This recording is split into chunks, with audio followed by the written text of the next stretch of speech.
તો વાત કરીએ પંચમહાલની તો પંચમહાલના શહેરામાં જે 35 ગામોને જોડતો રસ્તો જે છે બિસ્માર કે જ્યાં જે થીપાનમ ડેમ જે છે જે કહી શકાય કે બિસ્માર રસ્તાથી પાનમ ડેમથી જે ઉંડારા ગામ તરફનો જે રસ્તો બિસ્માર છે ત્યારે બિસ્માર હાલતમાં હોવાથી જે વાહન ચાલકોને હેરાન પરેશાની થઈ રહી છે ત્યારે મજબૂતા ખાડાઓ પડી જવાથી વાહન ચાલકો હેરાન પરેશાન થઈ રહ્યા છે જ્યાં 2 વર્ષ કરતાં વધુ સમયથી ડામરનો રસ્તો બિસ્માર છે ત્યારે તંત્રએ સામે વાહન ચાલકોનો આક્રોશ જોવા મળે છે। હું આ રસ્તા પરથી રોજ જાઉં છું।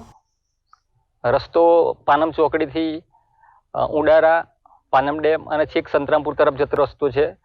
હું માનું છું ત્યાં સુધી 3-4 વર્ષથી આ રસ્તો બહુ જ ખરાબ કન્ડિશનમાં છે। આશા રાખીએ છીએ કે આ રસ્તો નવો બને અથવા તો આ રસ્તાની મરામત કરવામાં આવે, પરંતુ અમે ઈચ્છીએ છીએ રસ્તાની કન્ડિશન જોઈને કે રસ્તો ખરેખર નવો જ બનવો જોઈએ। નજીકના સમયમાં ચોમાસું આવી રહ્યું છે, રસ્તા ઉપર ખાડા બહુ ઊંડા થઈ ગયા છે। હું માનું છું ત્યાં સુધી કે ઉંડારા જવા માટે અમારે 20 મિનિટમાં જવાતું હતું, એની જગ્યાએ અત્યારે જો ગાડી લઈને જઈએ આ ખરાબ રસ્તા ઉપર તો 1 કલાક જેવો